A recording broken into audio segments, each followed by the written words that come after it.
started. As you can tell, it'll be very informal panel discussion. I think some people decided it was too cold to come, so that's okay.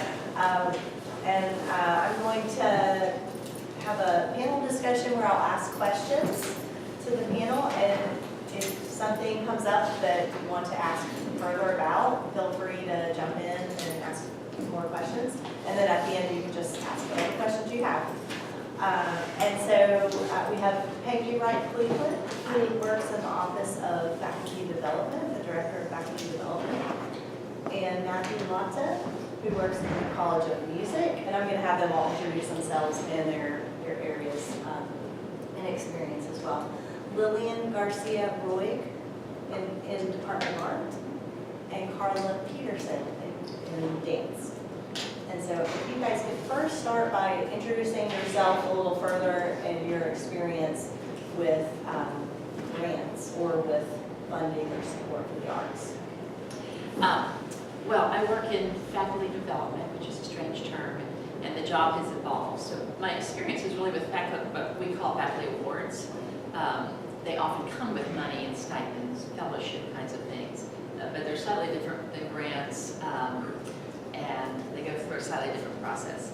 So my experience is helping faculty try to find a match and actually write the proposals, right? And so I think in terms of national, international awards like Guggenheim, Fulbrights, those kinds of things.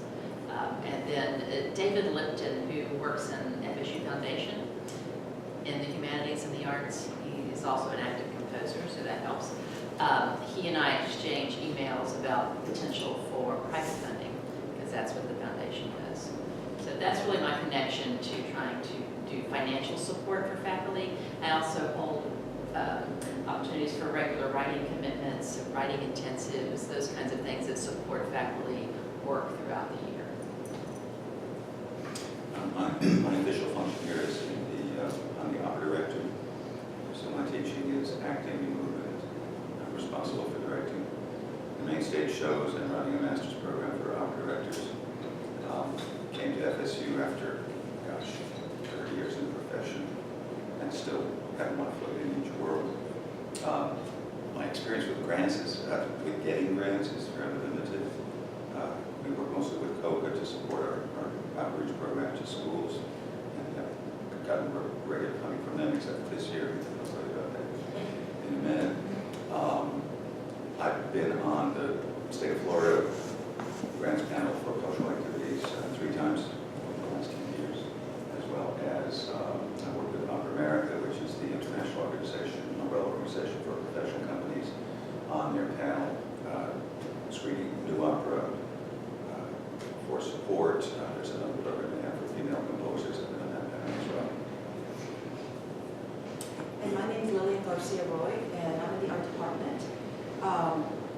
My experiences with grants are also limited and maybe very focused, because I'm not an artist that is actually actively seeking specific grants that are out there, although a lot of artists are rather clever and know kind of where there is funding, and if their work fits enough, they change language a little bit to kind of target funding. So I can't speak to that because I've seen it, because I too have been on panels like the Florida Artist Grant. I've been a reviewer for residencies like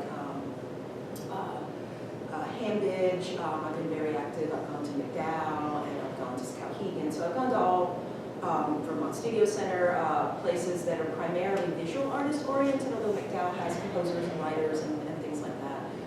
So I do have experience in getting residencies, and I have actually rather good experience in getting FSU grants, because one of the things I was at UT Austin for 10 years before, and that's a fabulous school, but they really did not have much funding for grants for artists. And I think one of the things that's really wonderful about FSU is there are a lot of different grants that people in the arts really can get, including small grants, planning grants, summer grants. I mean, pretty much you name it, you can probably get that grant if you learn a little bit the language of what they might be looking for.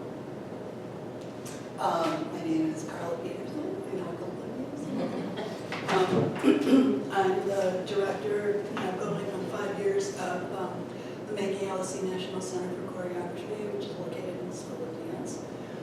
Just really quick, what that is that we invite between 10 and 15 practicing professional choreographers working around the country in a variety of artistic practices to come to Nancy and be in residence between 1 to 3 weeks.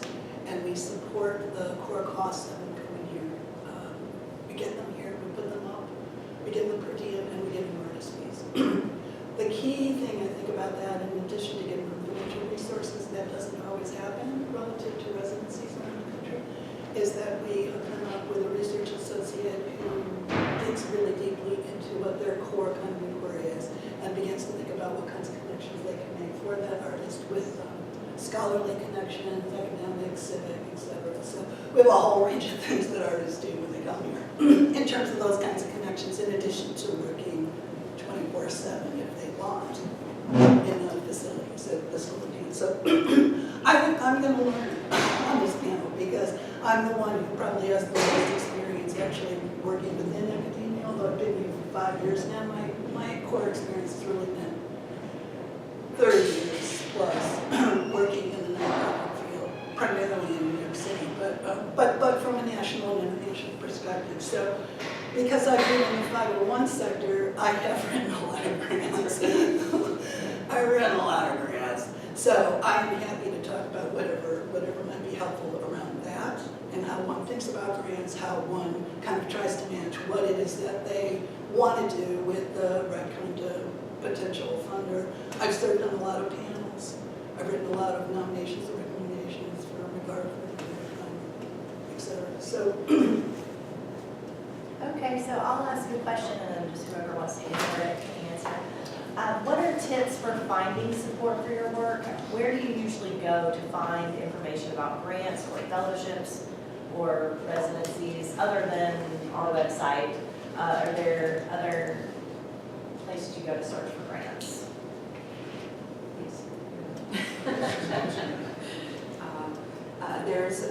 There's a couple really great sites, the New York Art Organization. There's, now with Google, there's a residency.org. There's international residencies. There's 2 or 3. Honestly, I brought these 3 books because these are the 3 books I suggest. I require BFAs and MFAs to get the Artist Guide, the Jackie Battenfield. It's like the older basic artists, sort of how to make a living becoming an artist, and it goes, and it's not just visual arts, it's dance and different creative people.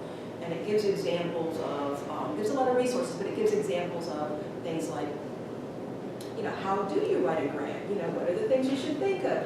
How do you budget and so forth. But basically now there's a bunch of great sites that you can choose, international. Do you want them to focus on just dance or theater, all the arts? Do you want them to be, here, there? So there's a lot of filters you can go through, but to me, the residency, org is one internet. yeah. I mean, okay. Yeah, so there are a lot of net sites that you can go through, and they'll give you the deadlines, because, not all residencies are necessarily something you want to do. A residency, the goal of a residency is to help you produce the work that will then get you the acclaim, that will then get you your tenure. A residency itself doesn't have that much value if it's actually distracting you or taking you away from where you really have a better chance of doing work. So if, for instance, you have great facilities, let's say you're a printmaker, you've got great facilities here to work with, and you can get a lot of work done in the summer, well, you're better off working here than necessarily someplace that you're just in a room in the woods, right? So for me, residencies have been important because of the type of work I do. So that might be my closing suggestions. Just make sure that if you're thinking of residencies, that you understand why you want to go and what you can get out of it, and make sure that that is actually more than what you can do some other place. If the goal is, it depends on your goal, and I think the visual arts are a little bit different than the performing arts. Yes. Because, for example, if our junior faculty are looking to get tenure, they don't necessarily need grant support, but you may go graft yourself into one of the myriad opera training programs that happen in Europe every year. Get yourself hired to go and teach in Bulgaria, and it looks really great because they like international stuff, even if it's a terrible program.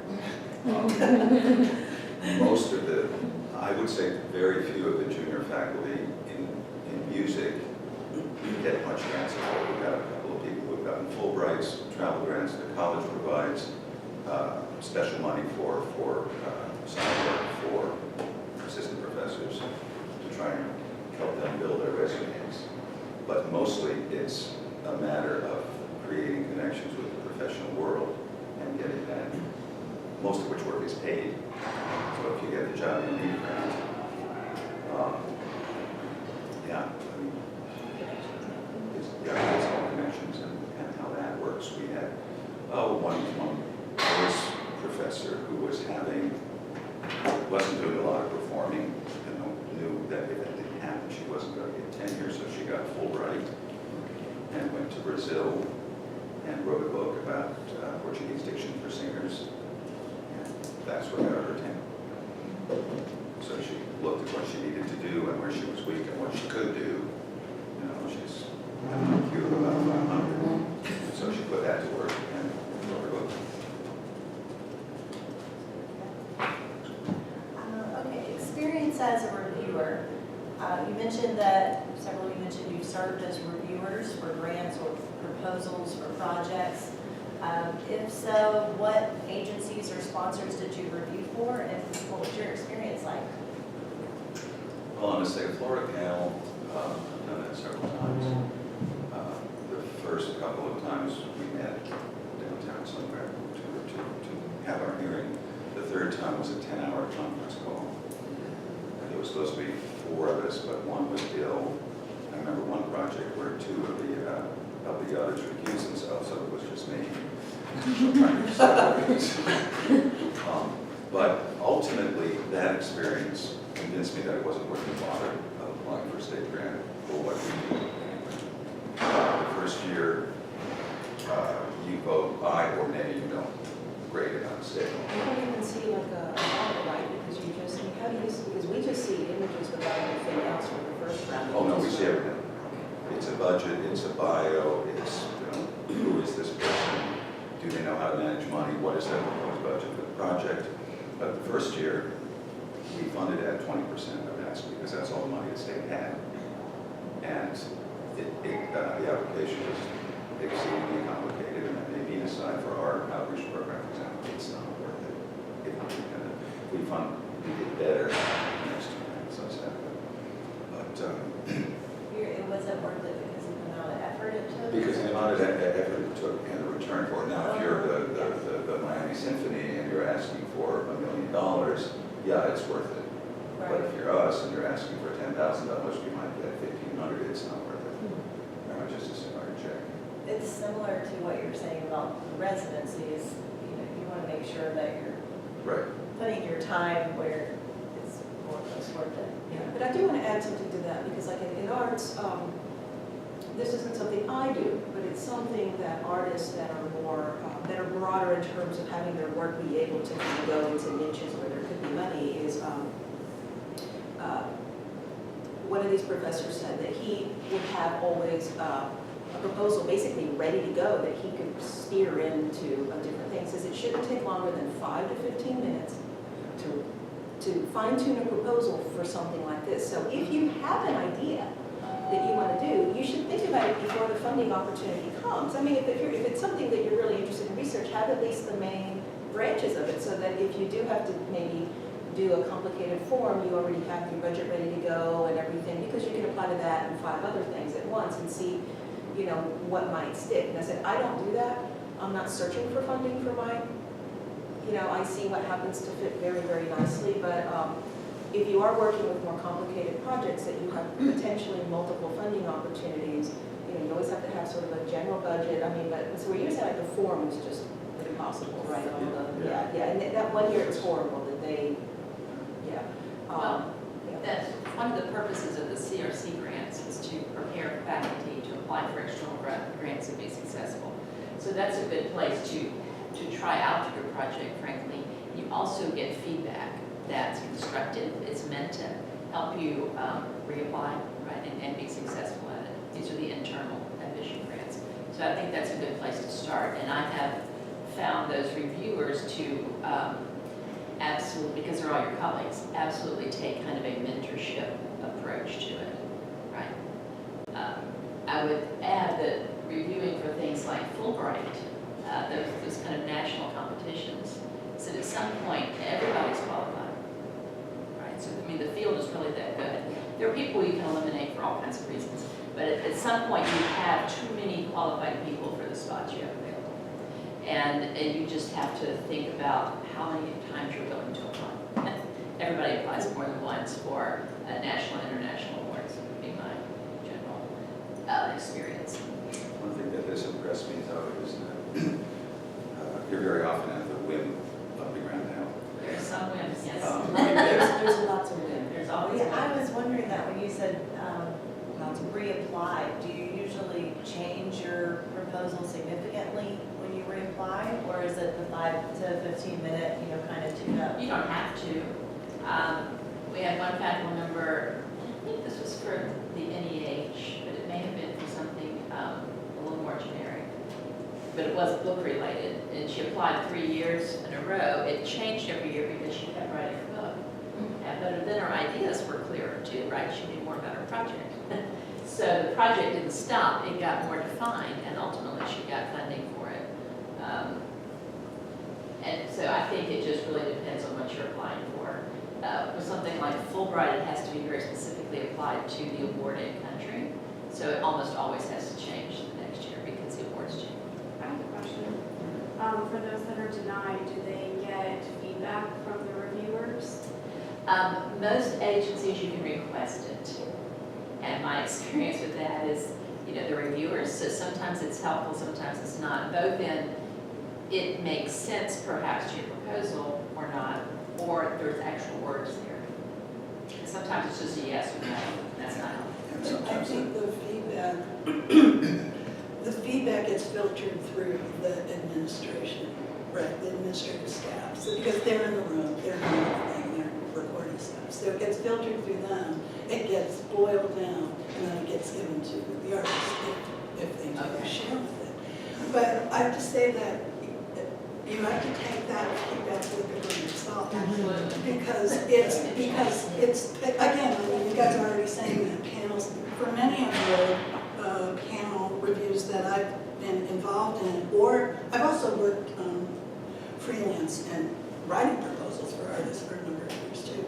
I think first and foremost, and this is where maybe I'm a little bit on the outside of this because my career has not been in academia. So what has been really first and foremost in my mind has not been how one kind of proceeds within an academic environment. Now, I have full respect for that. I'm learning more about it now that I'm here. But it hasn't been that. It's been more about how to kind of define who you are as an artist. And that is first and foremost. Not that everyone does it, because you also have to figure out how you are, yes, playing the game, and it is a chessboard. But to constantly be coming back to yourself and going, what is it that I want to do, and who am I, and where is that match going to be? I also think what you just said in terms of how things evolve, like the person you were talking about in terms of the book, the question about who asked that question, that has to do with when you get rejected. Rejection is out there. You start making fun of it, and you put your rejection letters like up on a wall or something. You can't take it personally. You have to have a belief in yourself. I mean, that's first and foremost. And you also have to know that you have to continually evolve. But where was I going with this? It has to do with the book. She fine-tuned, right? You also fine-tune in your writing of your proposal. So from one year to the next, there is, I think you change it if you are changing. You don't really change it per se. It's which is it's the tail wagging the dog kind of thing. So it's got to be you first. But I also understand that there are steps. I mean, I wanted to get my promotion here, so I had to figure out what that meant in terms of how to put that stuff together to get it. But keeping in mind who is it that I am about. The other thing I just think in terms of, I find in terms of the dance and performance field, I do find it really fraught. It is what it is. I do think that the more one writes, particularly in academia, because it is about writing is there for all, everybody is in some form or another expected to write, irrespective of what discipline you're in, that the writing hones your thinking. And it's good getting an outside reader. You know, before you ever submit anything, always have somebody who perhaps doesn't know what you're doing actually read it, and then have them give back to you what it is that they have just read. Because you, again, the panels, I mean, the NEA, when the NEA stopped doing panels, in-person panels, peer-based panels, that, I mean, this was a long time ago, came out of Culture Wars, it was a real loss to the field. Because the kinds of conversations, let's just say we're on a panel and we're reviewing and we're in a room together, we are talking to each other and we can actually passionately advocate and respond, and we can see each other's body languages, etc. All of that really feeds into the ultimate decisions. So many panels now are not done that way, they're done online. You're sitting in your own home by yourself, rating the application, and maybe an artist you don't know, you've never heard of, maybe they're not such a good writer, but if you knew them, you would know actually that what they're doing is so profound and incredible that you would make the argument. But you can't do it, or no one can, because you're not seeing each other. So that's a problem, and it's done because of economics. I understand it because we can, because of digital capability. But I think the more we can somehow or another insert actual real person-to-person kinds of decision-making around things, the better. One thing, if you have a specific project that you're going to do, and you go to an organization, assume they don't know what you do. Your first goal is to educate them. And to be blunt, you don't have to do exactly what you say you're going to do. Right. I mean, I want to create a specific kind of work. Well, here's the goal of this particular foundation. I can write it in a way that sounds like it will be relevant. And quite frankly, I can do a one-page report a year later when I come back, and nobody's going to check up on me and punish me if I haven't done exactly what I said I was going to do. That's right. Well, it's something if you discover you can't pull off. Right. Yeah. That's it. Well, it's like taking a sabbatical year.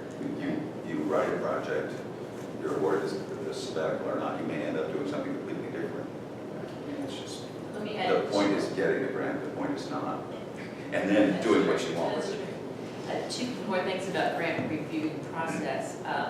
We actually have a little kind of social science data on reviewers, and what you said about kind of establishing yourself, knowing who you are as an artist, there really is this pull from reviewers to trust the source, right? To trust this artist, to see you as an expert that can pull off what you're doing, to see someone who understands their own work.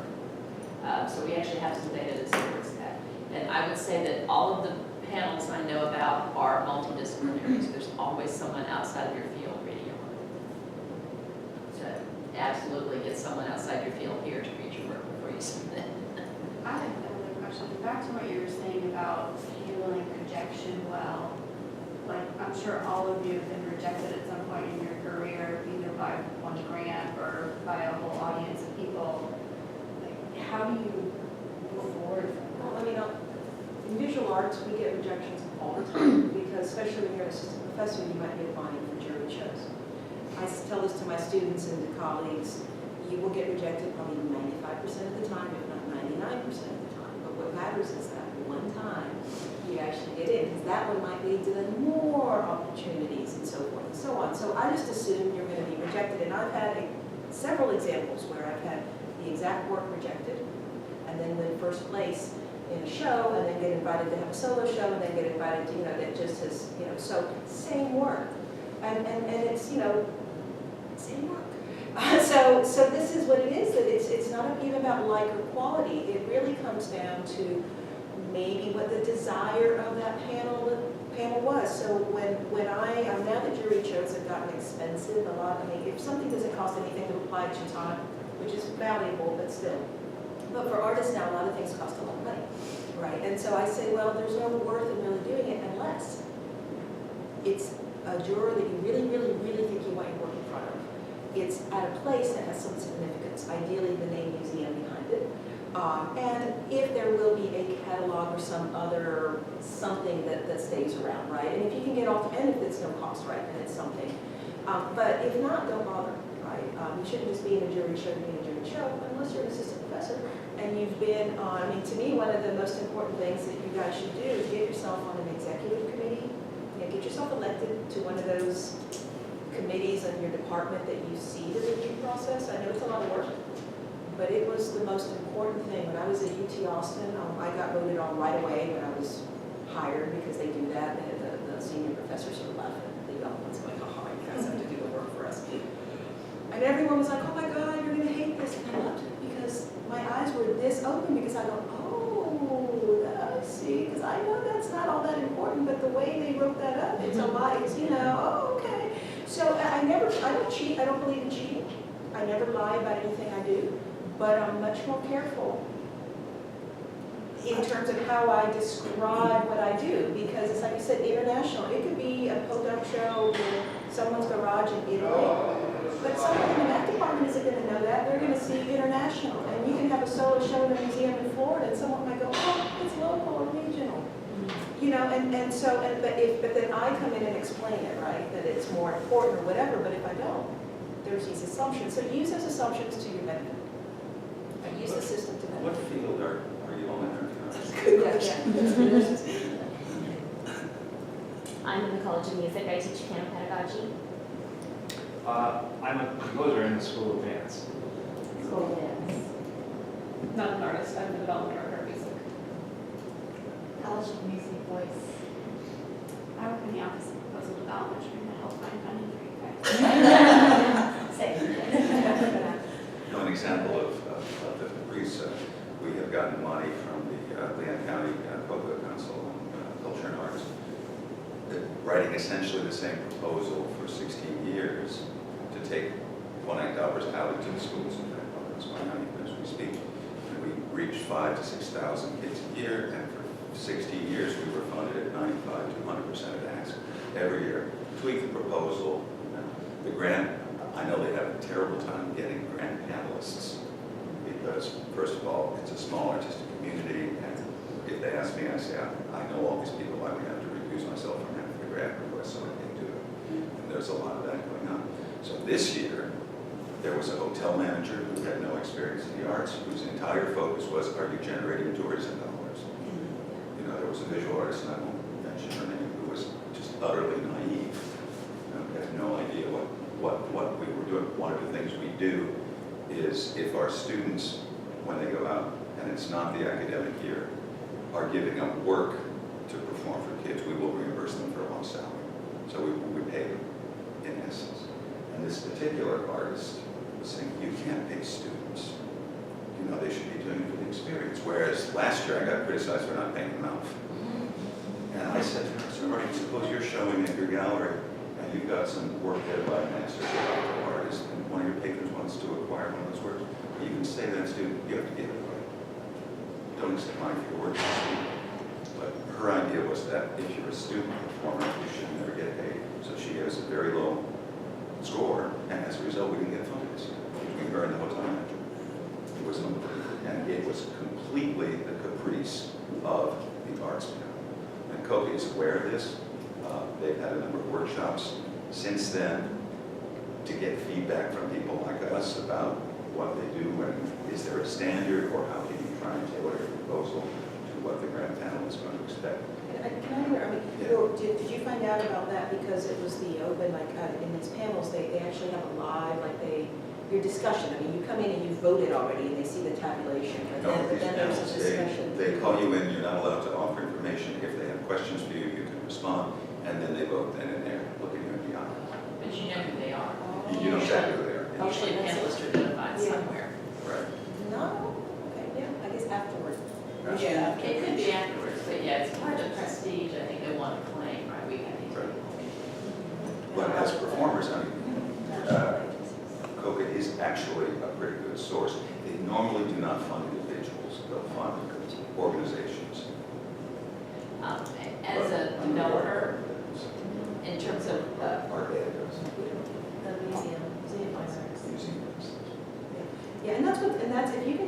yourself to a nonprofit or a museum or a group that can apply for funding, that's another way. So, That's some required artists- for NEA applications, unless you're, let's say, a translator or a creative writer. It's the only individual grants. If you're a composer for dance, grab yourself onto Tallahassee Ballet, say, look, here's a piece I'm writing, are you interested in it? Then you can go to Coca and Tallahassee Ballet and say, we want to sponsor this composer because we're doing a new piece, and that's exactly the kind of project they're very supporting.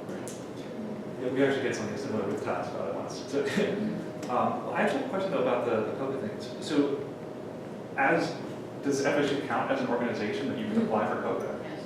That counts? We are not, our outreach program is not officially part of the College of Music. It's an independent organization. We get logistical support. We're not an ensemble. We don't get any financial support. Okay. And as far as I know, there's no FSU organization that does. Because they'll just turn around and say, FSU has all this money, why should we fund you? Right. So the only way we've been able to get that, and quite frankly, our deans have not been willing to write checks because it's been, you've always funded yourself, why should I do it? And so is that, you created like, is it like a 501c3 that you created, or is it just like a private, the outreach program? It's a private club, Just sort a club. of, Okay. like a group of people that got together and want to take out their own kids. I have another question. It sounds like you guys are all saying try to get as involved as possible. I'm sure some people have already been involved. Would you recommend trying to get involved from a more interdisciplinary standpoint? Like try to spin it a different way, like that's not, like I don't even know what I'm saying here, but Can I just respond to that? Yeah. And this is not a critique of how you just asked the question. Sure. But I just want to say that it's true that there are, and maybe more so when they are in smaller sort of areas within the entire United States, but in terms of panelists that don't know what they're doing when they're reviewing. Even on the NEA though now, because they did change that panel now, they require, for a long time, they required, what is it called? I'm forgetting, but somebody who doesn't know anything to be on the panel. Yeah, like, oh, would you build a bridge that way? Like, let's have some respect for some level of expertise in the field. But I wanted to just say something about, what was the word you just used? Spin. Because I know that's, I mean, we have to spin ourselves all the time. Life is nothing but a performative kind of adventure, right?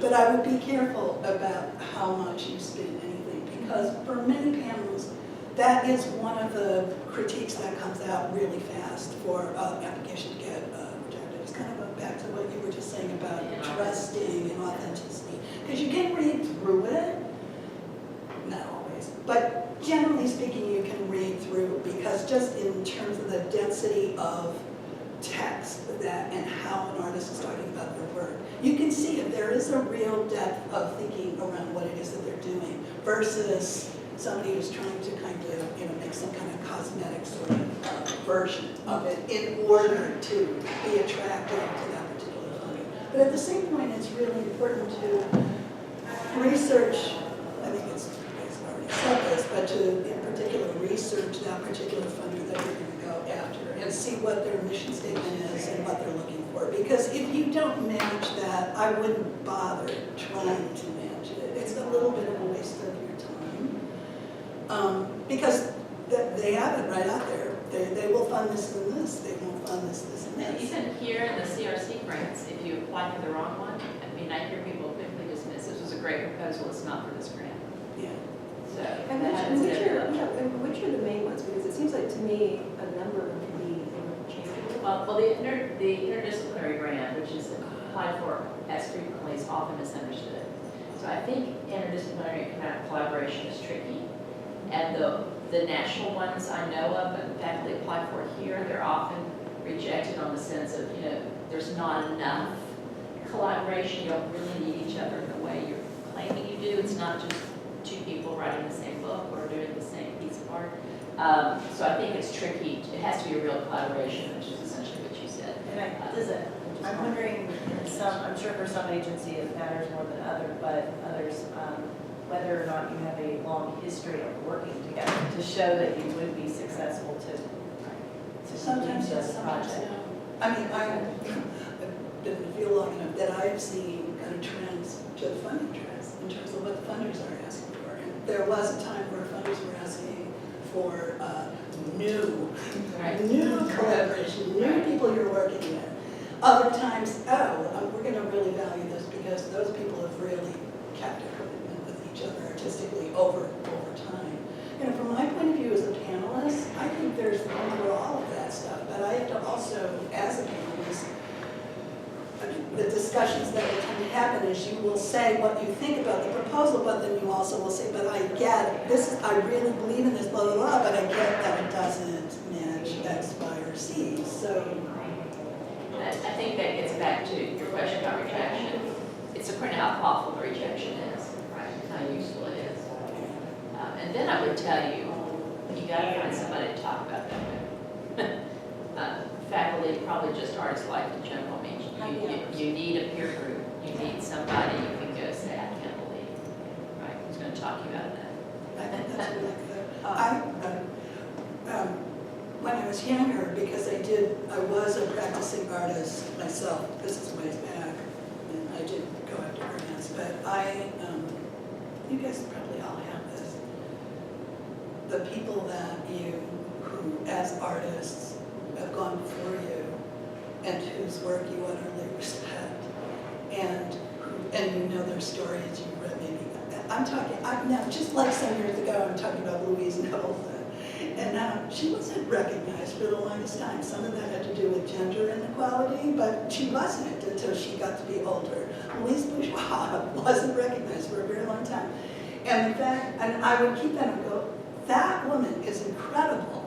And she was getting rejected. She wasn't included, et cetera, et cetera. So having those kinds of heroes in a way, or heroines in a way, I think are also helpful. Happy hours, your own peer group, and yeah, and having that from And I want to bring this back down to our FSU grants. And again, when I first got here, I came in as an associate professor, so I didn't get one of those first year fabulous, grants, which are, definitely take advantage of.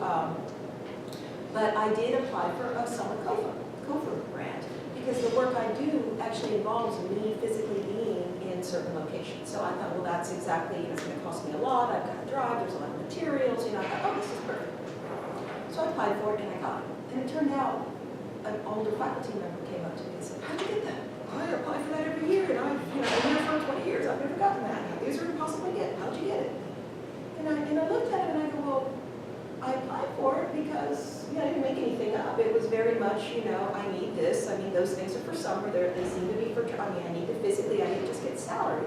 A lot of it in my case was here, my expenses. I didn't ask for a budget at the time, but I gave it a budget, and I said, these are the things I need to do. And I also gave a history of when I go to these other residencies or offsite, I actually linked a history of when I've done this body of work has then gotten me these shows and these awards. This other previous, so I linked this action of going somewhere and doing this to my record of success. That's right. Sure. And so I asked him, well, what do you reckon? Well, because it's there. So he just was always writing the grant because it existed, and he didn't need to really have it. He just wanted summer salary, right? And so I just thought that's interesting because if I never apply for anything, I don't actually think it either suits me or that I really need. Right? So I think that that's something to learn too, that although there are a lot of grants, don't apply every year for everything just because it's out there. Really think about which project you're trying to do and which grant. These little small grants are not for a lot of money, but they might be great for writing or getting a little pamphlet of if you're finishing a production and you want something to exist, those $3,000 grants, you can work with someone, have a lovely brochure. Lillian, that's what I was going to add. The next question is, how has grants helped you with your work? What kind of support has it provided? So you're starting to Well, I've gotten everything from COFAs to sabbaticals to a planning grant, and that one was with the several other faculty to do that show at the Ringling, because the Ringling always wanted to show our work, supposedly. wouldn't give us any money. So finally, I got them to say, oh, so if I come up with funding, you still want to do this? Yeah, sure. So I got a planning grant, $13,000, and that allowed us to have a beautiful catalog and all the travel for faculty to go do this thing. But I took that upon myself to kind of go, this is bigger than me, this is something that FSU can support. Yeah, so I've been very, FSU's problem, I think I've probably gotten another $50,000 in grant money from FSU in terms of over the years I've been here at least. Maybe that's not a lot, but it was a lot to me. And it's helped with things such as travel, Travel. creating catalogs, connections. Making shows happen, creating work that then, generated future shows. And this is, they do ask you to write, what happened. And, I literally keep track of, okay, these pieces, went here, I had these things. I'm convinced, I got a Joe Mitchell Painting Award, which was a real big national deal. I'm very convinced that I got that award because I had gotten a sabbatical, got into McDowell, went to McDowell. Two of the pieces I did there, I was able to submit to the Joe Mitchell, and I'm convinced that those pieces were what got me the Joe Mitchell. Go back to that, I got an award, but so things kind of have now I didn't make the connections. Like one of the things that would be great about a place like McDowell's, you often can meet people in other disciplines to make some connections, but McDowell's not, it's a crapshoot. You don't know who's there, and it really is about more isolation and working on yourself. I think writers have a better time of mixing and mashing, but there's not that many visual artists. So when you do look at residencies, another thing is it one of those places where they just give you a room, it's in the woods? Is it a place that's about collaboration, right? Is it a place that's specific to your discipline, right? Is that month specific? Because making connections, I think, especially in all fields, but more so maybe in other fields, those people you might meet, they might be on those panels to review your work, and they remember you, right? Or they might include you in something, so. That's one thing a former provost pointed out about award applications at the time, is that then you have this panel of national people who read about your work. And as long as, that's a favorable impression, you have done yourself a service, whether you get the award or not. So that's another way to remember as you put these proposals together, that you have this whole other group. And I remember over time, I remember reading about this, it sounded really good, we couldn't fund it, and look, here it is, right? So those are, don't forget that kind of way of networking, it's a visible way.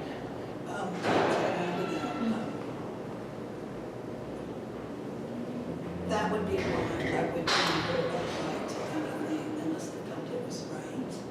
If I was an individual artist, and if I felt that my writing was as strong as I could make it, because I've totally seen that. Artists have applied for things they haven't gotten it, they've been down, they felt down about it, et cetera, but there was somebody on that panel, me included, that saw that application and went, okay, we're as a panel are not awarding them, but I am going to stay in touch with that artist. And often I've done it a number of times over the years, I've commissioned that artist, I've presented that artist, et cetera. So this is another reason you have somebody else also, whether they're in or outside your field, to read it so that you know that you are actually presenting something that you're going to feel is really worthy of being reviewed. Because there could be added value that you don't know. Right. Yeah. Right, there's a point at which, people remember the name on the application, even if it's not money. Yeah. I have a question. For the Coopers grant, how do you make an argument for a summer salary? Because it is permitted for a summer salary. I applied for the FIAP as a first-year professor, and that's summer salary, and so I followed the formula and I received it, fortunately. I applied for the Coopers a couple of years later, and I followed a similar formula, but I didn't receive that one. So I'm just curious as to, like you were mentioning that you were asking for the money to go specifically towards expenses while your colleague was looking for. Yeah, and I was very clear about, but again, this is unique to me, maybe, is for me, traveling away from Florida is at the core of my research. Unfortunately, in Florida, so I get supposed to work in the summer. So I actually make that a big point. I go, I need this extra support in the summer additional support, I can rent this place, go here, do this series, and if I can connect it to, often I have a show already lined up, and the work's not made yet, it could be I can show anything, right? But I go, okay, the goal is, this body of work to be shown here, but I do think that in my case, connecting that past history, so maybe the salary, maybe, the argument is, well, I don't maybe physically need to go somewhere, but I think if you do add a little bit of travel, does it Yeah, hurt, I do. So Okay. does it have to be related to the project though? Well, I think research, right? I think it should, Uh-huh, right? yeah. I mean, I think the more connected to it, the stronger the case, right? Yeah. But also, that additional money, it's not like if I could have just been here, I could have gone to the library and had them send me the books from another, right. there's some sort of experiential Something component. that cannot, and also that cannot be done during the academic year. Yeah. Right. So time might be an element, or focus, those kinds of things, that you're actually performing with the company, whatever, that's kind of a given. And articulate that. I mean, not only have it in your mind that you can't do it during the regular year, but state it, be Yeah. explicit about it. Because one thing that I had to do, and I just did it for some reason, but I just assumed this kind of, as someone who doesn't know the arts, they don't realize, because there's a lot of these things about show that you can get funding or future, whatever. Yeah. Well, so in arts, I'm not getting a grant from the government, but what I had to say is, look, residencies or shows, that's a type of essentially in-house type of award. And I go, when I'm invited to have a museum show, that museum is investing in me. They're giving me that month or whatever. They're putting all this money towards showing my work. So essentially, I am getting a $20,000 or $50,000 grant if I get. So I had to really break it down to that level because arts are, they think, oh, anyone can just make a picture. It's no big deal, right? So I had to really, not condescending. But you explain how, because there is a section that says how will getting this grant Right. Gets all get the you more funding. more funding. And it doesn't exist. Well, funding for me is funding for me is shows and residencies and more shows Right. and And maybe it's funny, awards, that's right? very helpful. And awards, I have two questions that are somewhat related. One is, I was interested in I am interested in collaborating with composers. And I went to the CRC, to Grace Atkinson, to just discuss if there was a possibility for funding to get funding to work with a composer. And it kept coming back to, how does this benefit FSU? And I really was having a hard time with that because I felt like I couldn't find a really strong argument for how it was going to benefit FSU, my collaborating with a composer to create a work of art. Would it be performed here? Well, we were trying to talk about that. If it would be performed here, to me, that's almost not prestigious enough. Yes, it will benefit the students and the school, but I can do that anyway. This is where a little bit of BS comes in. Yeah, we can make this sound right. Well, wait, if I were working with you on a grant, one of the things I would say is that what this is going to do is deepen your own artistic practice that is in turn going to come back to your teaching that you're doing with your students. That's the thing that comes right up from my head. students first. Students first. Yeah. Your career prestige, right? And you're expanding. But you're right. That question is almost like they shouldn't ask that because it's kind of self-evident. But I they also do. don't remember that being in any discussion is how this award benefits FSU. Never in any discussion about a CRC grant. So now they've changed things a little bit, but that's intriguing to me. Yeah, I really got, and I was coming up with all kinds of things like that, and it still wasn't getting the response so I gave up, kind of. I just decided not to But I apply. think that's the kind of thing the Office of Proposal Development, perhaps, and certainly I would work one-on-one with you and actually go over that language and figure out how to say that. Okay. The second question, which I guess is related, but I do work sometimes that is. I'm sorry, can I just ask, Andy, you guys would know if you would know. Is that question for the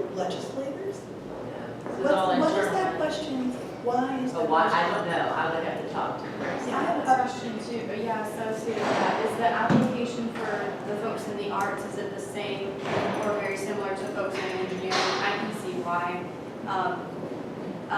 And I'm not necessarily agreeing with it at all, but, and this leads to a question I was gonna ask you guys, like, again, I've never been in the artist world, so I can't really to understand, or I enjoy it, but I've never been a very creative person, and that may be back with confidence in my mom not encouraging me or something, but how do you exist in a world that is so like return on investment, return on investment, return on investment, and how do you articulate your story that this is an amazing return on investment and here's why? It sounds like that's a really important piece on how to tell your story, and I'm just wondering. Creating on that, respond to that, but I know that I cut you off, so. Oh, no, that's Because you were okay. about to say something.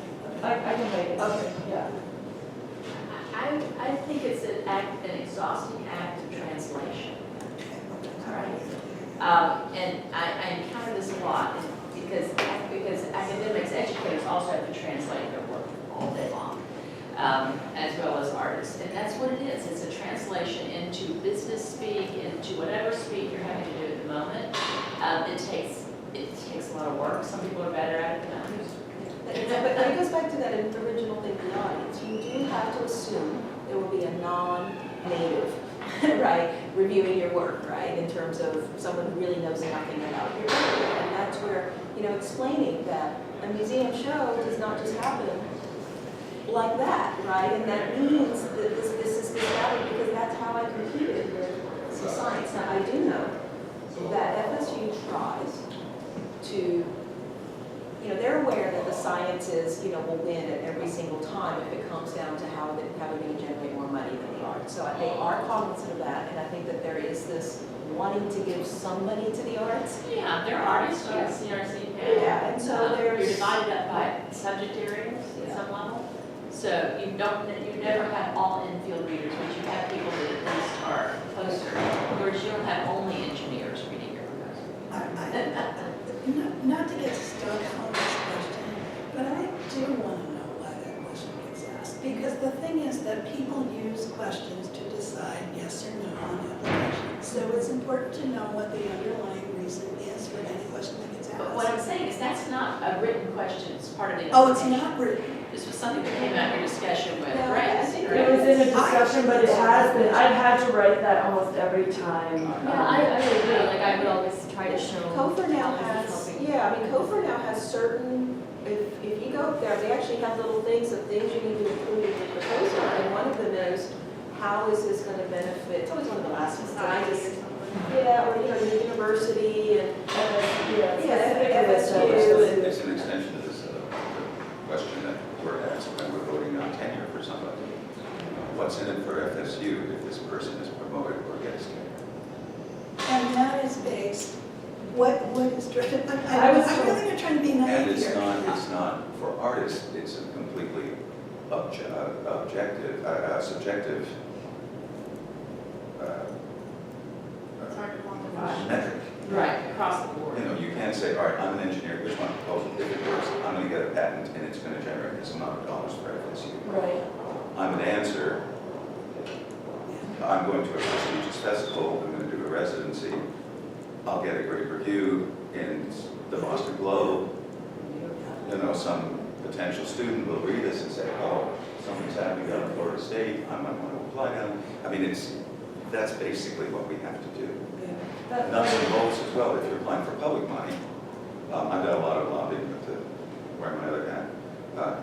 Lobbying both for the legislature here and also in Washington, and trying to convince them to support artists and generate money for the arts, even if they have no interest in it. You look at what the arts do for the community. And the fact is that $1 contributed to the arts can generate 3 or 4 times that in the community through everything from babysitters to restaurants to the things that people do around the arts. Right. To preserving local history. Right, so if you're Just going, bringing in new business. so if you're going to an art show, you might go and have dinner afterwards. You might not do that if you didn't go to the art show. Because it's just a part of the experience. I was told though that it does have to do with money because in sciences, when they get a huge grant, a certain percentage of it goes to FSU, and that is how, 40/40, that is how the CRC is funded. So I was told that because of that, when you're applying for a grant, they want to see that you're. Yes, but see what I can now do, because I don't work for them. Poor Rachel gets to be quiet over there. I can go to Grace and possibly Gary and say, this is an implicit bias. Yes. That you may be unaware of, but it's an implicit bias that works against people in the arts and humanities. To have to justify financially what you're going to do for FSU seems ludicrous to me. I didn't know that was in there, so thank you. It doesn't explicitly say financial. Right. Yeah, but I that's the actually- assumption. Right. I do think that, as you mentioned, they do know that there is a difference. And so I'm wondering what the other reason is. I feel like there's another reason. It may be legislative, frankly, Right. maybe something they have to defend in the legislature, that's what I'm okay wondering. too, but faculty need to know that. Yes. Right, this is your legislative speech Right, but I box. mean, yeah, and I do think that they have us, and I don't know if there's a secret percentage, we'll give 10% to the arts out of our budget or 20, but I do think that he said we will always lose if it comes down to, our students making bigger salaries or, direct, you guys at this dance, we would get our hands slapped, our best students go off to New York to do something. That's not what the legislature wants. They want students to stay in Florida and create jobs in Florida, right? So our most successful students are not actually strikes, they're strikes against us. I mean, they are. It's sad because that is how one of the ways that they count success of what FSU does is producing students that then stay here and generate directly to their economy, and you can link a full job to it. So that's not what artists do. So we even have to justify how, we're down the line, you can see how the arts are useful, but we have to, the burden of explaining stuff is a lot on us. And another metric is starting salary for graduates, Yeah, so, which is ridiculous, which Yeah. automatically discriminates Yeah. against artists and educators. so for these little grants, you only have so much space, you have to kind of do something fairly generic, but I do think that I mean, I said, I've seen that they are aware. My husband's also been on a lot of these review panels and even the undergraduate research awards and stuff. It used to be that artists never got those, the students never got things that were arts, and that came up, and now they're like, oh, now it's called Research and Creativity Awards, right? This was fairly new. It wasn't like Well, that. and part of it is they really talk a lot about how well the proposal's written. Yeah. And they're used to scientific proposals. So first of all, humanities and art proposals are going to read differently. But they do still have to have logic and support and all that stuff in there. But we write them less. So it is a positive relationship and everybody's learning. It does come down to the writing. That's a question, that's one of the questions actually. What are your top writing suggestions for writing proposals to support your work? So what makes a good well-written grant? Brevity, concise. Yeah, focus on whatever the purpose of the proposal is, right? That has to absolutely fit. Barbara Hamby, who got a Guggenheim, I think on her first application, which is highly unusual. She was already an established poet by then. But she swears she got it because her application was 1 page. Well, but also, I'm going to add 2 cents then. That certain areas like writing and certain, you actually submit your work. Right, And people she also submitted her know whole you, book. the people who are, it's a smaller circuit, so the bigger the people who might be reviewing you, the more you've got to really try to find people who. Well, yeah, my point is that Yeah. you really need to be careful Thank you very much. that every word Yeah. counts, because people are reading 50, 100, 300 things. Yeah, you get this, If you're writing sloppy or hard to get you're on the through, state panel, you get this depressed, before they went online the first couple times, you would get this depressing stack of literally applications that tall. You go, okay, there are 60 of those, and it takes a minimum of half an hour to read each one, and if it's excessively wordy or hard to figure out, you really don't want your reader to work too hard. Right? You want, of course, you want to interest them, you want to be clear, but they shouldn't have to really read it 3 times for it to be clear. Yes. And I would say, don't try for brevity right off the bat. No. Think about everything that you're thinking about that project, just But like really vomit it out. But Get then it it's out. Yeah, and Writing that short begins is to, much harder. yeah, about people. And in terms of someone who coaches faculty writing and works as an editor, I can only work with the words on the page. So I can cut words all day long, but adding them is only your That's thing. right. So writing too much to begin with is helpful if you're working with an editor or a coach. Yes, and the Office of Proposal Development, or maybe the Office of Faculty Development can also help with editing proposals. And always getting a reader, peer group, as you mentioned. Yeah, I can set up peer group reading groups on campus that they can do blind peer review. I usually try to put them with people who've gotten this particular award before.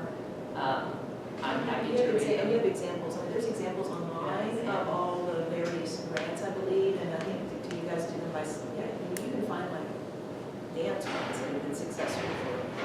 If we have them. If you have them. Right, if someone on campus has them. But, so matching to the proposal, which we've said in a variety of ways, is key.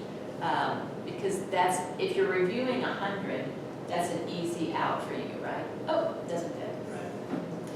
So don't make that mistake. And then really good writing matters. These are all writing awards at some level because, as you've all mentioned, they don't get to see you perform, they don't get to hear anything until later maybe, sometimes the second tier. But the first is just your words, so that they have to be the best you can. In the arts, that's not up to, outside maybe at FSU, but certainly State Panel and COCA, part of the grant is if you're a singer, a CD, if you're a dancer. Not the first round, not in visual Yes. art, not the panels I've been on. At COCA, absolutely. So the very first review. One application, one review, and you include examples, because actually the first couple of years, there was some confusion among the panelists as to what we actually did. And from then on, we included, here's 10 minutes of the show, with 500 kids watching it, this is what we did. I was a reader a couple of years ago for, I'm forgetting now, it was Map Fund or Creative Capital. But they also, a lot of fun, big, really the numbers of practicing artists has just been exponentially growing ever since the 50s with the GI Bill to now. And so they've had to kind of figure out how to striate the process so that it's manageable, right? So they do like, they'll have people do the readers. And and even for those grants which are so dependent on the quality of the work is dependent on the work, not on the writing, right? But that's all you, I can argue, but let me just finish my point. So, but you don't see that. What you see is the writing. Even in that case, in the first tier of that round one, it was only the writing that we read. Now, I know a lot of artists, so our panelists did that.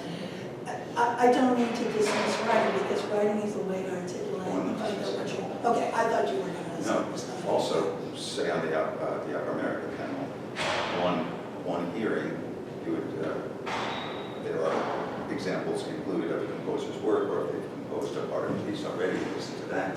But one of the challenges for me is, this is not about whether I personally like that particular piece of music, or if I'm reviewing for an artist. I'm not an artist, I know what I like, I spend a lot of time in museums, but that shouldn't be the criteria. Certain cases, yeah, I mean, this is a piece of crap, that's just, I would never consider supporting that. But in other cases, no, I don't like that particular style of music, but I'm going to look at the writing, and this is what this person has done. They've demonstrated that they will be financially responsible if they receive a grant, they've got this exposure, that exposure, they've worked with Beth Morrison projects in New York, and so on. That automatically gives them cachet, and who am I to say that subjectively that the quality of the work is not up to par, because I don't particularly care for it. So yes, in that, the writing is very important. And for me, sometimes what the writing does is contextualize your work and tell me why it matters. Particularly if I don't like it, it's not a genre I would be interested in. But then I can understand its import, right? Why it matters, how it's situated culturally, what a difference it's making, how it's groundbreaking, whatever it is. The writing does that. Sometimes even for people in your field, right? Because you can't know everything about dance. You know this piece of dance. But that at, how it's situated within the field, how it's situated, what the lineage is of the work, those kinds of points to be making, I think are really important ones. Because it shows that there is a depth of thinking in terms of your work. You know who you are, you know where you come from, you have a sense of where you want to go, and you can talk about it. The budget, I would also go back to the budget, because budget is also a real easy way to knock a proposal out. It's like, there's no way you're going to do this project on that budget, or that budget is way crazy. How can you get help with a budget if you haven't had a lot of experience? Well, you put I don't do people on. budgets, sorry. Oh, I do. I only do So, words. so I are- did are- not ignorance. yeah, are what, is what you're saying that if you say, well, that this grant can pay for part of these things, is that what you're saying, kind of be more realistic about what? I mean, different grants will ask for different, some grants will ask if you're an organization applying, not an individual artist, you'll be asked for an operating budget, right? And then a project budget, so you have both of those budgets. And the project budget has to somehow fit into the overall operating budget. Let's see, let me see if I can give some examples. I'll just be reading the budget. Now, I will tend to, if I am reading, I'm a panelist, and I'm reading, and the writing is so good, and the budget is whacked, I will, what I would want to do, and try to do, is to talk with the administrators who are running the panel and just say, this really looks good, and this artist doesn't know what the hell they're doing around the money. Is there any way that you could put them together with somebody so that we're not just denying it? But oftentimes that doesn't happen, and what you do say is, no, this is not going to work. Well, and that's for a panelist who is not versed in your discipline, that's a very handy way to Yeah. toss it. Yeah. Because the numbers they can understand if they don't add up, or they're not realistic. Right. It's an easy way. I think find out, when you're going for more national applications, find out what a kind of average range is for what you would pay yourself for a week. What is the average wage? Yeah.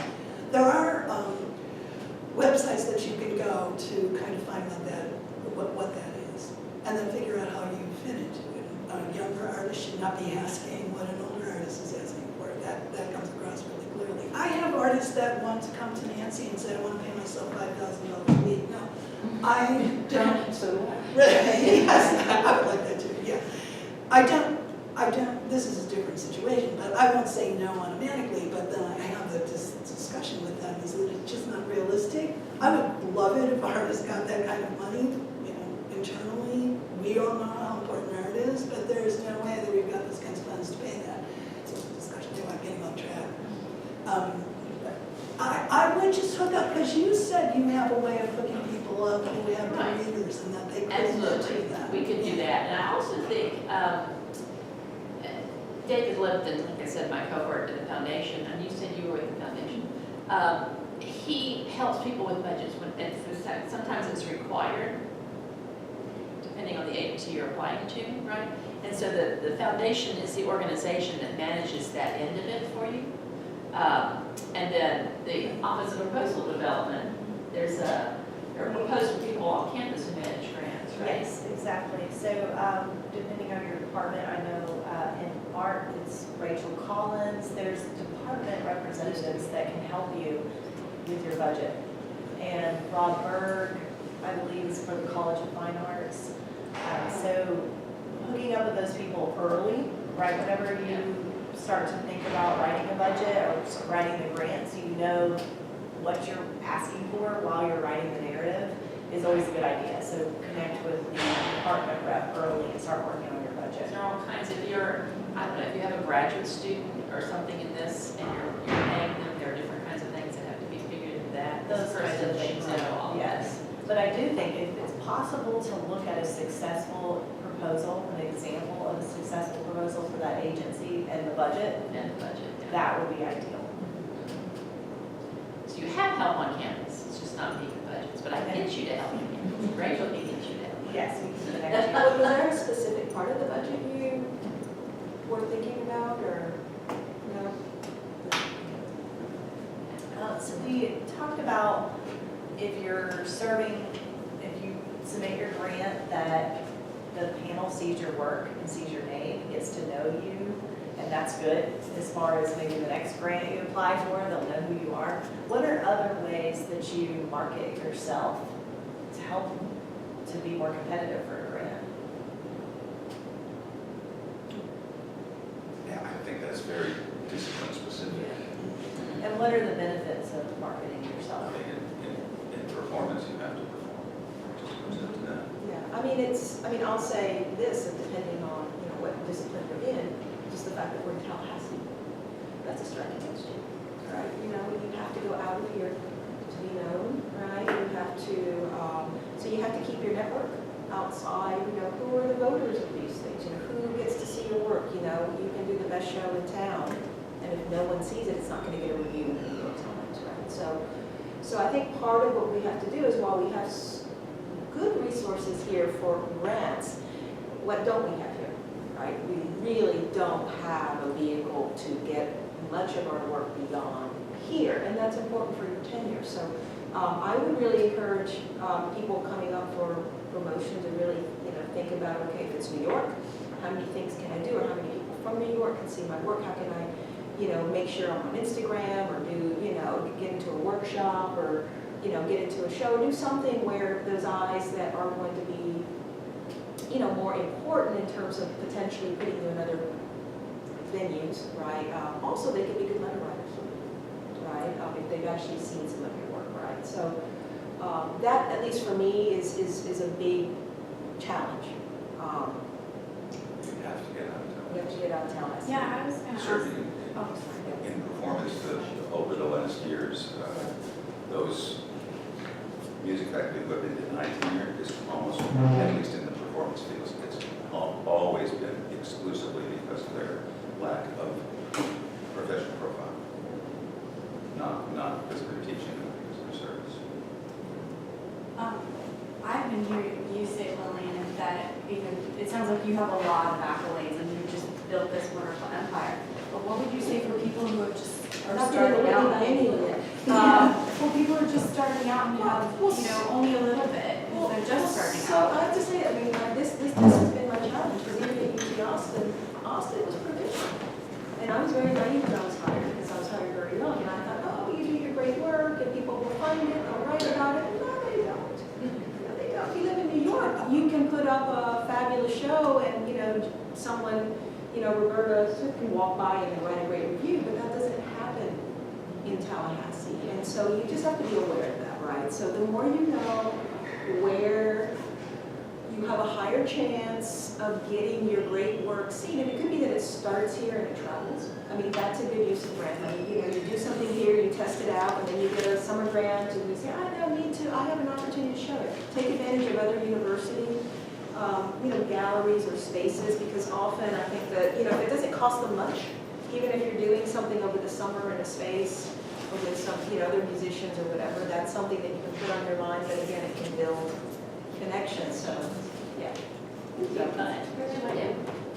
Yeah, so it's hard, but I do, when I leave, I think this is another way of saying what you're saying, and that is that patients are building connections. What connections can you build that already do exist actually in Tallahassee that have national and even international connections? Because there are people here on campus that have that. So is there a way to kind of more me into, some kind of relationship with them so that they know that way? Sorry, I have a CRC specific question. So I've been interested in applying for a CRC grant in the past, but I'm a specialized line, and my line is not listed on the eligibility list. And I've often wondered if it was just an oversight, because there are other specialized faculty lines that are listed. Yes, No. we've had people who have gotten, at least, we've had. Are you what specialized type of teaching? specialized? Instructional specialist. That's it. I disagree with this policy, but that's the problem. Is there any way to bring this to someone's attention or to challenge this or encourage a change on this policy? Probably, and actually Michael may be the person in terms of union pressure. Part of what happens is your job description doesn't really include research. I And have the 80% on my AOI of We creative have research. 80%. 80% research. Whoa. On a teaching one, Instructional specialist. yeah, usually you get your appointment changed. It's been changed twice.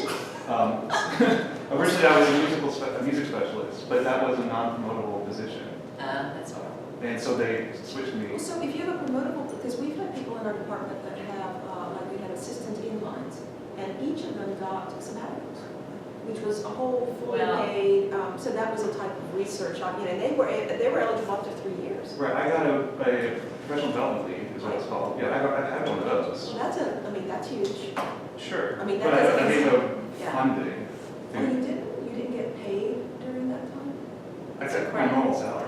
It's like a sabbatical. It's like a sabbatical. You get it, so you could get half, or, Yeah, I did have a one semester thing, so I just got my normal paycheck. But there was no funding for the actual project I was doing. right. No, yeah. Well, I would, because I do sit in the house of lots of roles, I think you need some clarity on the job position. Colleges have a lot of autonomy in how they apply rules, so that makes for good things and bad things. So I would get some clarity if your job code is the problem, fits your job requirements. But I do think globally, perhaps, teachers should be allowed to research. But that's the philosophy behind it was if your appointment as a specialized faculty in teaching is, I think has to be at least 75% teaching, then you don't get to apply for research funding. And part of that is because they don't want teachers to have pressure to research when they're not evaluated on that. And You gotta weed your. Well, And they didn't want they don't want to to overwork that that role. role. Right. A lot of this stems from the fact that there isn't a category really for what my job is. Mhm. And so they've been searching for what to put me in. I too am in a weirdo line. And so I'm kind of at a loss at what to do at this point, because if they were to switch me to another position, what would it be?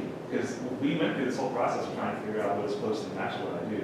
There is nothing for basically I'm a composer in residence who also teaches some. There is no specialized faculty line for that. I think that had to do with the teachers union though, originally, is what I've heard. Why? Well, we also were using, they were called specialized lines. They were assistants in who were doing tenure track work and not getting promoted to tenure lines. So they were actually performing in service, teaching and research, Yeah. and not getting the benefit of that. So we were trying to prevent that. If you wanted to teach, fine. We shouldn't require you to do research in service at the We're not same gonna level. knock you on research, right? That's been a big point. But it's still a little, yeah, it's not a perfect system yet. And this is a prime example. I guess it, We all able to have artists Yeah, residents. it's almost like you should be a visiting assistant professor, that sort of line or something, but, Then it wouldn't be in line for promotion either. Right. Visiting. so my point is if there was at least a mechanism by which I could make a justification for why my specific case, maybe I could apply for CRC fund. Well, I think that you should do that. Include a letter, you would address it to Gary Ostrander, Okay. and the whole board would consider it, the CRC board, which is huge. I mean, it well represents university, I don't know, 30, 35 people. But I think they would consider it and give you some answer. And that would be a good first step, and an interim step, because we're not going to change the big system of job codes right in time for you to Right. make use of this. But there's no objection to that. You can always submit a letter yeah, but I and think it's very ask for an important exception. to make sure, because 80% research is huge, Yeah. right? It doesn't seem to make sense with your title exactly. Well, I know we've gone through this, part of it also is we've gone through a number of chair changes. And so there's been different chairs have had different opinions about what my best classification should be. Are you in dance or Sure. Dance. And titles are, you get to make them up, the job codes are different, so anyway, yeah, I would just plead your case. Okay. And then there may be some backlash on why is this person in this position, but that's not your fault, so. And it's not your decision, it's on the whole, right? Any questions? Yes, about choosing the grants to apply. I applied for 2 grants that I didn't get. One of them was a fellowship to go to Japan. It's a national fellowship from the US to go to Japan. And it says creative artists and performing artists, But I've seen the recent, candidates, I think the people who got the grant, they were like 95% creative artists.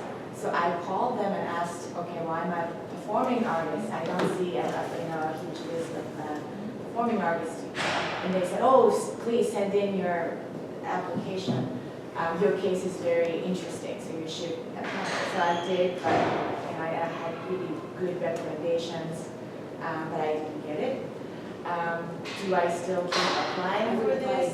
Yes, for sure, yes. Okay. Absolutely, Okay. especially now that. Don't give up. Okay. Yes, that's a, yes. Okay. Because often, there is this human political element to it, and it may shift next year. Who's making the decision, what the needs are of the institution, the organization you're working with, where they want more performers. And you're on their radar now. So, right, the fact that you reached out to them and they had that, that's huge. Right, next time when you apply again, they're gonna remember you. Okay. And they're gonna go, yes, we must have, it could have been their own faux pas. That maybe they said they had lots of people that prefer visual arts, they didn't understand performing arts, now they're aware. So, Okay. most definitely. How much turnover is there in the CRC? Oh, not much turnover. This isn't for CRC, this is for the. This is for, This is a. from the national. This was a national Yeah. organization. No, it's actually Japan-US Friendship Commission. It's part of NEA. And I've seen musicians get this in the past, I mean, Yeah, but they're never classical musicians. They're more, yeah. okay, but I have seen it happen. So. Okay. And that, at some level, is probably a preference from the location. And at least I find with Fulbright, which is a similar international exchange, the country posts this call, but which university actually gets to have someone that year and who gets to kind of pull in their person varies, and that's all political, right? Doesn't mean people aren't qualified. So I think that's another reason to apply. There may just have been a political exchange of favors that left you out of it, and next year. Just keep applying. Keep applying. Okay. Another one was, it was a grant in Czech Republic, and I have a CD that has Martinu, who's from Czech Republic, coming out, so I want to apply for the grant to get help. And in their description, it said they have supported recordings. So, and I actually emailed them, I never got their answers. So I applied, and then their response was, we don't support recordings, only live performances. So I guess you just have to Sometimes, test the waters and see. But so the next time I apply, I'll apply for live performances. But how do you, it's just. I think you're doing the kinds of research you need to. Okay. Organizations are famous for not updating their websites with changes. It's often helpful to look at past awardees to kind of see the preferences, right? Everybody's maybe eligible, but really we've only awarded this to visual artists for 10 years. I mean, just to see that is helpful. So it doesn't mean it will change, but you kind of know. Okay. So you just have to keep You trying. have to keep, but it sounds like each of these was very specific and worth your while applying, and it sounds like you actually learned, oh, okay, like one you should apply for, and the other one, I changed my application a bit, right? So this is perfect. Okay. This is. Communicating with the program officer is such a great idea, if they will communicate. Right, If they will, yes. then that was probably the problem with that one. Yeah, They yeah, didn't communicate. yeah. But then when they wrote to me, they said they don't. Right. Okay. Well, thank you so much for presenting today. Thank you. Thank you all for hanging in here. Yes. And we will, we have a new webpage on our website, and so I will